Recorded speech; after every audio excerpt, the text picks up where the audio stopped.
Hello बच्चों, let's read the question.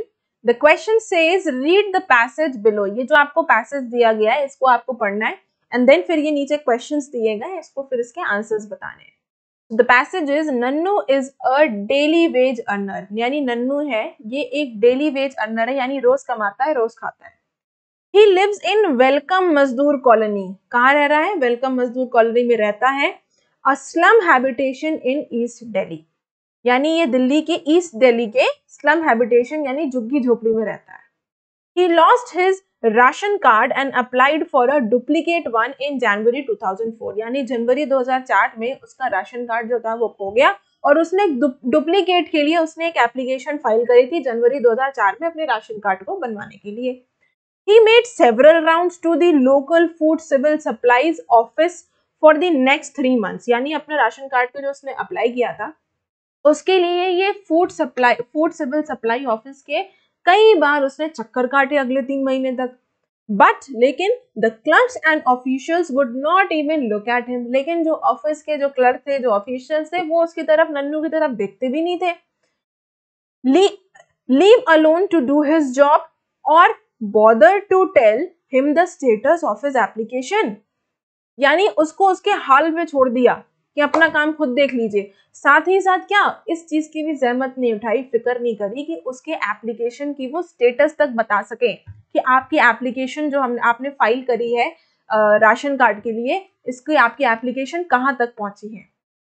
Ultimately he filed an officials who were supposed to act on his application and what action would be taken against these officials for the inaction। तो ultimately उसने एक application file करी, RTI file किया और उसमें उसने बोला कि इन ऑफिशियल्स के उसने खिलाफ जो है एक उसने जो है फाइल करा, एप्लीकेशन फाइल करी, आरटीआई फाइल करा, जिसमें उसने बोला कि उसके एप्लीकेशन पे जो ऑफिशियल्स हैं उन्होंने जो एक्ट नहीं किया उनके लिए क्या एक्शन लिया जाएगा।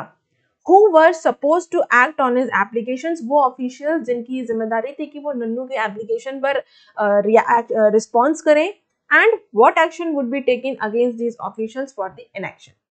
Within a week of filing application under the RTI to Right to Information Act, यानी एक हफ्ते के अंदर जब नन्नू ने राइट टू इंफॉर्मेशन एक्ट के तहत एप्लीकेशन फाइल करी तो एक हफ्ते के अंदर क्या हुआ? He was visited by an inspector from the food department, यानी फूड डिपार्टमेंट का फिर एक इंस्पेक्टर, सप्लाई इंस्पेक्टर उसके पास आता है। Who informed him, और उसने फूड इंस्पेक्टर ने नन्नू को जानकारी दी क्या? That the card has been made, कि आपका कार्ड तैयार हो गया है, आपका कार्ड बन गया है and he could collect it from the office, और वो ऑफिस जाकर, दफ्तर जाकर अपना कार्ड ले सकता है।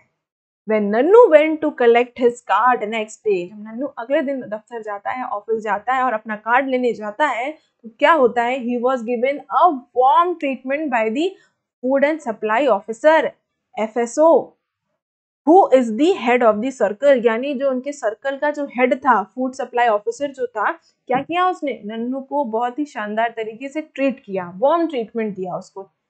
The FSO offered him tea, चाय उसको पिलाई नन्नू को, and requested him to withdraw his application under the right to information, और उसने और ऑफिशियल ने, ऑफिसर ने नन्नू से रिक्वेस्ट किया कि आप अपनी एप्लीकेशन, जो राइट टू इंफॉर्मेशन एप्लीकेशन आपने फाइल करी है, इसको वापस ले लीजिए। क्यों? Since his work has already been done, क्यों? क्योंकि आपका काम अब हो चुका है, आपका राशन कार्ड बन गया है, आपको मिल गया है। So the question here is, What does नन्नू's example show? ये जो हमने नन्नू के बारे में पढ़ा, नन्नू का एग्जाम्पल पढ़ा, इसके बारे में इससे क्या पता चलता है? So नन्नू's example indicates two things, दो चीजें इससे पता चलती हैं, दो चीजें इसमें साफ हो गई। पहली क्या है? First, the indifferent and discourteous attitude of the government officials towards the public, कि पब्लिक के बातचीत के लिए गवर्नमेंट ऑफिशियल्स का जो एटीट्यूड है वो बहुत ही इनडिफरेंट है और साथ ही साथ डिसकर्टियस है। दूसरा पता चलता है second, the strength of right to information act, कि इस राइट टू इंफॉर्मेशन एक्ट की मजबूती कितनी है कि एक बार फाइल किया तो सारे ऑफिशियल्स फिर नाचने लगे। दूसरा कह रहा है question, what impact did Nannu's action have on officials, यानी नन्नू ने जो एक्शन उठाया था, आरटीआई फाइल किया था, उसने एक एप्लीकेशन जो फाइल करी थी, उसका ऑफिशियल्स के ऊपर क्या असर पड़ा। तो Nanu's action forced the officials of Food and Civil Supply Department to act promptly and in a courteous manner in the matter. यानी नन्नू के एक्शन ने क्या किया, जो ऑफिशियल्स थे food and civil supply department के, उनको मजबूर किया कि वो उसके मैटर में तेजी से काम करें और उसके साथ कर्टियस मैनर से बिहेव भी किया, क्योंकि चाय पिलाई, शिष्ट तरीके से उसके साथ बिहेव किया। क्यों? As they were feared of punishable action against them, इसलिए उन्होंने किया कि उनको अब ये डर आ गया था कि अगर नहीं करा तो हमारे ऊपर कोई पनिशेबल एक्शन लिया जा सकता है, हमारे ऊपर इंक्वायरी बैठाई जा सकती है। The third question is, ask your parents their experiences when they approach government officials to attend to their problems. यानी वो ये कह रहा है कि आप लोग अपने अपने माँ बाप, अपने पेरेंट्स से पूछिए, उनके अनुभव के बारे में जानिए कि जब वो गवर्नमेंट ऑफिशियल्स के पास गए अपने अपने प्रॉब्लम्स को लेकर तो उन्होंने क्या अनुभव किया।